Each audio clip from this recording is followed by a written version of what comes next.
सभी को press the Lord. जय मसीह के भाई और बहनों, आइए वचन को देखेंगे। आज हम देखेंगे निर्गमन का पुस्तक अध्याय 22 1 से आगे देखते जाएंगे। देखिए यहाँ पर लिखा गया है कि यदि कोई मनुष्य बैल या भेड़ या बकरी चुराकर उसका घात करे या बेच डाले तो वह बैल के बदले 5 बैल और भेड़ बकरी के बदले 4 भेड़ बकरी भर दें। यदि चोर सेंध लगाते हुए पकड़ा जाए और उस पर ऐसा मार पड़े कि वह मर जाए तो उसके खून का दोष न लगे। तो यहाँ पर देखिए किस प्रकार कहा गया है कि चोरी के बारे में, अगर कोई पशु चुराएगा तो उसका मतलब 5, अगर कोई चुराएंगे तो उसके 5 भाग देंगे और बकरी चुराएंगे तो उसका 4 भाग देंगे बोल के। अगर कोई चुराता है और उनको मारने से उस समय अगर मर जाता है तो उसका खून का दोष नहीं लगेगा। यदि सूर्य निकल चुके हो तो उसके खून का दोष लगे। अवश्य है कि वह हानि की भर दे, और यदि उसके पास कुछ ना हो तो वह चोरी के कारण बेच दिया जाए। तो देखिए वह जो चोरी करता है उसको बेचने के लिए बोला है। यदि चुराया हुआ बैल या गधा या भेड़ या बकरी उसके हाथ में जीवित पाई जाए तो वह उसका दोना भर दे। अगर जो पशु यहाँ पर जो लिखा गया है इतना ज़्यादा उनके हाथों से मिलेगा जो चोर के, तो उसका दोना वो देगा। यदि कोई अपने पशु को किसी का खेत या दाख की बारी चराए, अर्थात अपने पशु को ऐसे छोड़ दे कि वह पराई खेत की चर ले, तो वह अपने खेती और अपने दाख की बारी की उत्तम से उत्तम उपज उसके हानि को भर दे। तो देखिए भाई और बहनों, यहाँ पर मैं वचन में पढ़ रही हूँ कि जो हम निर्गमन का पुस्तक देख रहे हैं, इसराइली लोग तो अभी वचन परमेश्वर से नियम और आज्ञाओं को मानने के लिए वादे किया है, और परमेश्वर ने उन लोगों को जो नियम दे रहे हैं हर एक नियम से हम लोग धीरे धीरे करके देख ही रहे हैं। तो अभी इस 6 में लिखा गया है कि यदि कोई आग जलाए और वह कांटों में जल जाए और फूल को ढेर या अनाज या खड़ा खेत जल जाए तो उससे आग जलाई हो वह हानि निश्चय भर दें। और यदि कोई दूसरे के पास में रुपया या सामग्री को धरोहर घरे और वह उसके घर से चुराई जाए तो यदि वह चोर पकड़ा जाए तो दोना उसको भर देना पड़ेगा। और यदि चोर पकड़ा जाए तो घर का स्वामी परमेश्वर के पास लाया जाए कि निश्चय हो जाए कि उसमें अपने भाई बंधु की संपत्ति पर हाथ लगाया है या नहीं। तो भाई और बहनों देखिए बहुत सारे जो नियम है वहाँ पर लिखा गया है। तो मैं आप लोगों के लिए हर एक नियम को पढ़ना चाहूँगी, क्योंकि आप लोग भी जान सकें कि कितना मतलब परमेश्वर ने हमें जो इस्राएल लोगों है हर एक को कितना ज़्यादा नियम को दिया है, कितना ज़्यादा आज्ञा को दिया है। उन लोग तो बोले हैं कि हम लोग पालन करेंगे, तो हम देखेंगे कि पालन करेंगे या नहीं। पहले हम लोग नियम को देख रहे हैं, आज्ञाओं को देख रहे हैं। और यहाँ पर लिखा गया है कि मतलब चाहे बैल, चाहे गधे, चाहे भेड़ या बकरी, चाहे वस्त्र, चाहे किसी प्रकार की ऐसी खोई हुई वस्तु को विषय अपराध क्यों न लगाए जाए, जिसे 2 जन अपने अपने कहते हुए हाँ, तो दोनों का मुकदमा परमेश्वर के पास आए। जिसका परमेश्वर दोषी ठहराए वह दूसरे को दोना भर दें। तो ये हर एक बातों का परमेश्वर के निकट आने के लिए कहाँ बोल रहा है, कहीं किस प्रकार मतलब देने के लिए बोल रहे हैं, कहीं 5 गुना, कहीं 2 गुना, कहीं उसका मतलब 4 गुना, ऐसे बहुत ज़्यादा जो है हर एक वचन को यहाँ पर देखेंगे। और यदि कोई दूसरे की गधा या बैल या भेड़ बकरी का कोई और पशु को रखने के लिए सौंपे और किसी के बिना देखे वह मर जाए या चोट खाए और हाँक दिया जाए तो उन दोनों के बीच में यहोवा की शपथ खिलाई जाएगी, और मैंने इसकी संपत्ति पर हाथ नहीं लगाया। तब संपत्ति का स्वामी इसका सच माने और दूसरे को उससे कुछ भी भरना देना नहीं पड़ेगा। और यदि वह सचमुच में उसके यहाँ के चुराया गया हो तो भी वह उसके स्वामी को उत्तर भर दे, उसे भर दे। और यदि वह फाड़ डाला गया हो तो वह फाड़े हुए को प्रमाण के लिए ले आया कि वह उसको भी भर देना ना पड़ेगा। तो देखिए यहाँ पर किसी पशु को अगर किसी ने फाड़ दिया हो या मार दिया हो तो उसको कैसे करके मतलब दिया जाएगा यहाँ पर लिखा गया है। और फिर यदि कोई दूसरे के पशु को मांग लाए हैं और उसके स्वामी को संग में न रहते हैं उसको चोट लग रहा है तो या वह मर भी जा रहा है तो निश्चय उसकी क्या करेंगे, हानि को भर देंगे। और यदि उसका स्वामी संग हो तो दूसरे को उसकी हानि भरना ना पड़ेगा, क्योंकि यदि वह भाड़े का हो तो उसको हानि उसके भाड़े में ही आ जाएगी बोल के यहाँ पर लिखा गया है। नैतिक और धार्मिक नियम के बारे में भी यहाँ पर लिखा गया भाई और बहनों।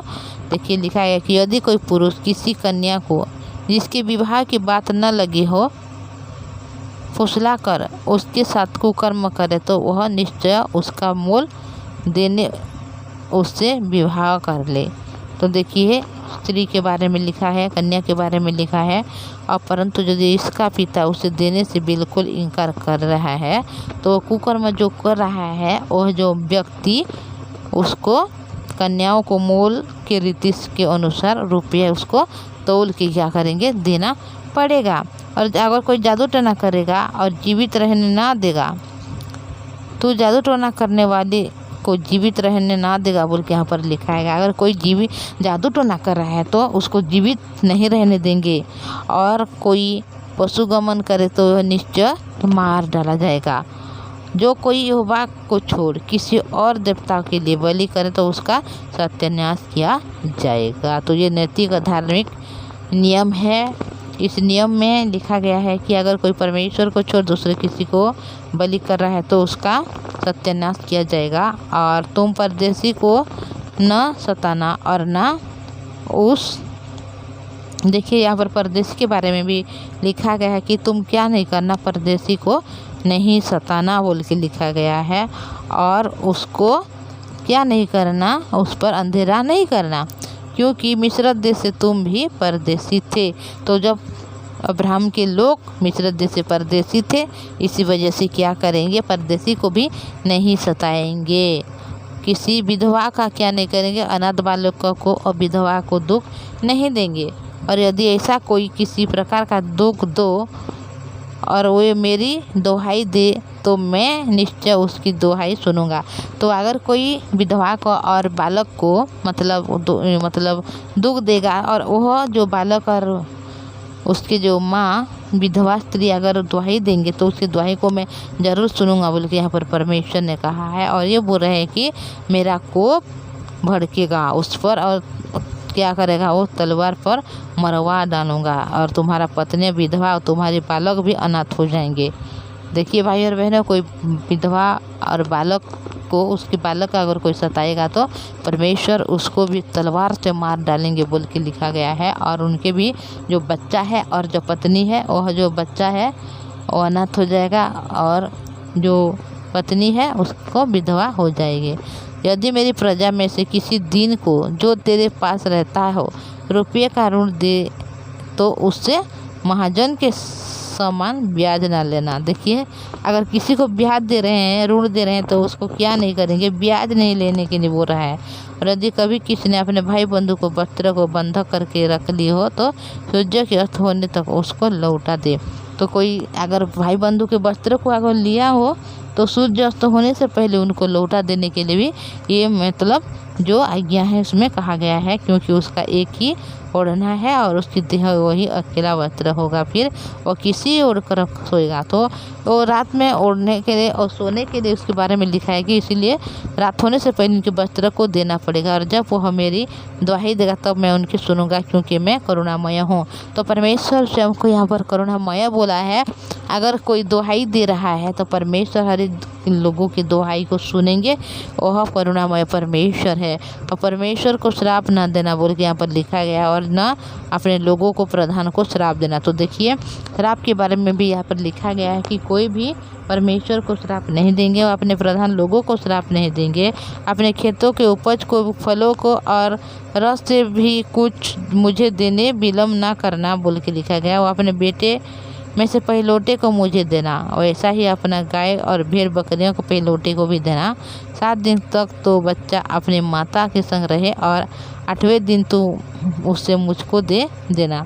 तो मेरे लिए पवित्र मनुष्य बनना। इस कारण जो पशु मैदान में फाड़ा हुआ पड़ा मिले उसका मांस ना खाना, उसको कुत्तों के आगे फेंक देना। देखिए पवित्र होने के लिए यहाँ पर परमेश्वर ने बोला है कि फाड़ा हुआ मांस को ना खाना बल्कि कुत्तों के सामने उनको फेंक देना बोल के यहाँ पर लिखा गया है। तो भाई और बहनों, हम लोग यहाँ पर देखिए बहुत सारे जो आज्ञाएं हैं जो परमेश्वर ने यहाँ पर इस्राएल लोगों को दिया है, ताकि वो लोग भी इस नियम को जान सकें, इस आज्ञा को जान सकें कि सचमुच में वो लोग उसका पालन कर सकते हैं या उसके नियम को मान सकते हैं या नहीं। ये उनके मन की बात है और बाद में उन लोग जानेंगे कि सचमुच में वो पालन कर सकते हैं या नहीं। तो भाई और बहनों, आज मैं इतना ही बोलूँगी। आगे हम लोग हर एक और भी जो अगर कोई नियम दिए गया है तो हर एक विषय को हम लोग पढ़ के देखेंगे और सुनेंगे और जानेंगे, क्योंकि परमेश्वर का वचन जहाँ जीवन है, जहाँ खुशी है, जहाँ आनंद है। हो सकता है ये वचन जब हम पढ़ते हैं तो बहुत सारे नियम है, बहुत सारे आज्ञा हैं जो परमेश्वर ने उसी प्रकार दिया है बोल के हमें सुनने के लिए मन भी नहीं होगा, हृदय भी नहीं होगा। पर ये हृदय किसी परमेश्वर का हृदय नहीं, यीशु मसीह का हृदय नहीं भाई और बहनों, ये हृदय शैतान का है। जो जिस हृदय ने परमेश्वर के वचन को सुनने में इग्नोर करता है वह हृदय शैतान का है। तो आप शैतान के हृदय को ग्रहण मत कीजिएगा, बल्कि परमेश्वर के हृदय को ग्रहण कीजिए, ताकि हर एक वचन आपको मीठा लगे, खुश लगे और हर एक वचन सुनने में आप आनंदित ही रहो और आनंद के साथ हर एक वचन को आप सुनने के लिए पाओ। तो इतना बोलूँगी भाई और बहनों। आपको रिक्वेस्ट करना चाहूँगी, अगर आप इस चैनल से नए में आए हैं तो चैनल को सब्सक्राइब कीजिए, लाइक और शेयर कीजिएगा। तो प्रार्थना में जाएंगे। पवित्र परमेश्वर पिताजी, धन्यवाद, आपकी दया करुणा महान है। आपने कहा है कि आप करुणामय परमेश्वर हैं। हाँ पिता, आप सभी को करुणा करते हैं, जो भी आपको दुहाई देते हैं हर एक की दुहाई को आप सुनते हैं। प्रभु जी, आपकी पवित्र नाम को धन्यवाद करते हैं पिता। हमारे भाई बहन जो हैं उनके जीवन में कोई परिस्थिति समस्या के समय में दुहाई भी देते हैं, उनके हर एक प्रार्थना को सुना, उत्तर देना। आपने प्रार्थना सुना है प्रभु जी, धन्यवाद। यीशु के नाम से मांगते हैं, आमीन। Thank you.